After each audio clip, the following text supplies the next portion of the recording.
Para fazer um tucano em pastel seco, você vai precisar estudar o valor tonal.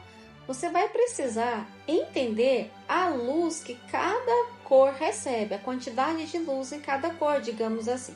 Eu sou a Cris Fonseca, sou a maior especialista em pastel seco no Brasil e te ensino do zero a trabalhar com pastel seco, tanto em giz quanto em lápis. Aqui nesse tucano eu comecei a trabalhar com o bico. Qual é o método que eu estou usando aqui? Estou usando o método quebra-cabeça, que é trabalhar parte por parte, sombra por sombra, trabalhando com o lado direito do cérebro, olhando cada detalhe separadamente. Então vamos a esse bico. No bico do tucano eu usei na parte de vermelho o vermelho mais iluminado e o vermelho com um tom mais terroso, mais escuro. Então eu usei exatamente um vermelho bem fechado com um vermelho aberto. Aqui na parte azulada eu usei o azul escuro, depois eu usei um azul claro e trouxe um tom de vermelho e rosa para trazer um tom meio azulado arroxeado. Como que eu encontro essas cores? Estudando a quantidade de luz que tem. Será que tem mais cor quente, mais cor fria? E eu vou analisando tom por tom e construindo dentro da perspectiva e da proporção do bico, eu vou formando as cores de camadas por camadas, de parte por parte.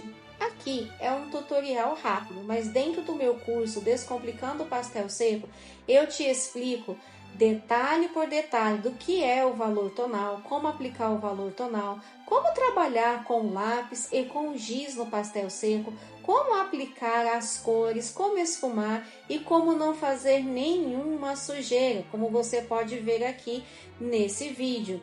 Pintei o tucano usando apenas o lápis pastel seco e como você pode ver nesse vídeo, o desenho está limpo. Quer dizer, o pastel seco não faz sujeira, é o jeito correto de trabalhar com ele, tanto o giz quanto o lápis. É o método correto. E o método que eu ensino dentro do meu curso é o método quebra-cabeça. Com ele você consegue fazer desenhos incríveis no pastel seco. E eu sigo trabalhando usando as cores claras, as cores médias e as cores escuras. Todo desenho, toda pintura, você deve trabalhar com esses 3 tons para que você consiga corretamente encontrar o volume. Então, geralmente em um trabalho você não tem só uma cor, um branco, um preto, ou se você for trabalhar com um trabalho colorido, você não tem apenas vermelho claro, vermelho escuro, verde claro, verde escuro. Não, você trabalha com nuances de tons, tem uma variação de cores, de um tom médio para um tom claro, para um tom escuro. Então você vai trabalhar com uma escala tonal também e o valor tonal. Para trabalhar nesse tucano, eu fui trabalhando todas as cores claras, médias, escuras, e para fazer a parte preta das penas pretas, eu não usei apenas o lápis preto, onde a sombra, a ausência total de luz, eu usei o lápis preto, mas onde há uma incidência de luz, por mais pequena que ela seja, ela tem que ser colocada. Então, usei vários tons de azuis, desde o escuro ao médio ao mais claro. E fui fazendo as direções das peninhas mais claras também com lápis branco. Lembrando que as penas nos pássaros, elas seguem a direção do corpo, ou seja, a proporção do pássaro. E trabalha-se pena por pena, detalhe por detalhe, prestando sempre atenção nas direções. O alto brilho do olhinho eu trabalhei com o giz pastel branco. Se você está gostando desse conteúdo, não deixe de deixar o seu like e se inscrever no canal. A parte amarela eu comecei trabalhando com o amarelo médio e fui esfumando e compondo toda essa parte. Se você observar na fotografia, você vai perceber que não existe apenas um tom de amarelo. Tem uma parte de sombra, uma parte iluminada e uma parte com alto brilho. E se você observar melhor ainda, você vai perceber as direções das penas. Tudo isso tem que ser colocado. E aí você tem que lembrar do valor tonal. Qual é a cor que está realmente aí? Será que é apenas um amarelo? Será que onde aparece a sombra é apenas um laranja? Será que aonde aparece a parte bem iluminada é um amarelo clarinho? Então você tem que prestar atenção qual é a luz que essa cor está recebendo, se ela puxa para um tom mais quente, se ela puxa para um tom mais frio. Tudo isso eu ensino dentro do meu curso Descomplicando o Pastel Seco. E para trabalhar a parte iluminada, eu fui misturando um amarelo mais claro com um pouco de branco até eu encontrar o valor tonal. E voltando para o corpo do tucano, eu continuei com o meu lápis preto e azul. Por quê? Para trabalhar todas as nuances de tons. Aonde há uma pequena luz, ela foi colocada, tanto com o lápis azul escuro, com azul claro, azul médio, intercalando com o preto. E fui seguindo todas as direções do corpo do tucano, compondo também um contraste entre um tom e outro e criando volume entre as penas, as partes que estão por cima e as penas que estão por baixo. As penas que estão por baixo geralmente são mais escuras, porque a parte de cima produz sombra sobre elas. Então, tudo isso deve ser colocado. E também, para criar o volume, você vai precisar trabalhar com mais de um tom, como eu estou fazendo aqui nessa parte iluminada, trabalhando um tom médio, um tom claro e um tom escuro.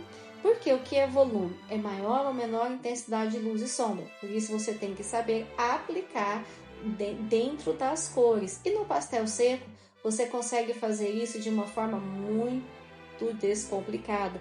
Por quê? Porque o pastel seco permite a mistura dos tons. Por exemplo, como eu acabei de fazer ali, eu usei um tom escuro, um tom médio e esfumei. E logo por cima eu coloquei um tom claro e ele permanece claro. Isso é uma das qualidades do pastel seco. E você vai esfumando e depois você vai ajustando a tonalidade. Como eu disse, aonde tem luz, por menor que ela seja, ela deve ser colocada. E marcando as direções e os detalhes das penas, pena sobre pena. Sempre lembrando das direções. O segredo aqui é paciência e ponta fina, sempre levando devagar um ponto para o outro, sempre estudando uma cor e outra, lembrando de trabalhar sempre as nuances de tons, luz e sombra o tempo todo. Afinal, o desenho é a observação da luz e da sombra o tempo todo.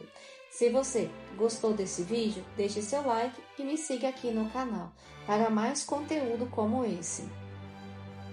Como você pode ver na fotografia, se você observar as penas da parte de baixo do galho, você vai perceber que tem uma parte mais escura e a parte onde tem mais intensidade de luz. Veja diferenças de tons, como as penas que está atrás, ela tem menos luz, então ela é mais escura, ela tem um tom azul com preto. E a parte da frente, ela recebe mais luz, ela tem...